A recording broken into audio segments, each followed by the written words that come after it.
ધોવાન કોણ છે? આ છોકરાને ઓળખો નહીં મેં. એને ન ઓળખ્યો મામા? નહીં નહીં, એ મારા બચપનનો મિત્ર છે મામા. અને કદાચ તમને યાદ હશે, વખત આવ્યો તો નાનો એવો હતો, આંગળી પકડીને આવ્યો તો, તમારા ખોરામાં હું બેહી ગયો તો, દિવાળીનું બેહતું વરા હતું. યાદ કરો. એટલે અરે હું કીધું તમારા ખોરામાં સે કરી ગયો. તારા બાપુએ મને ખોડામાં તો બેહાડ્યો, પણ મેં ગુડગુડ ગાંધીને આપી દીધો.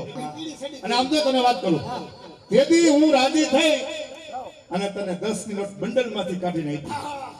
યાદ છે ને? હા ઈ દિવાળીનું બેહતું વરા હતું અને ઈ 10 ની નોટ આમ કરીને ત્યાંથી દીધી. હજી ઈ નોટ મે હાંસી. શાબાશ દીકરા! આનું નામ દીકરા કહેવાય. સમજ્યા? આ સુકનવંતી મૂર્ખવંતી નોટ હજી તે હાથમાં શું કામ? એટલા જ માટે એ નોટ ટેપટી વાળી છે, ક્યાંય હાલતી નથી એટલા માટે. એ મૂર્ખા બંડલમાંથી નવી આવી.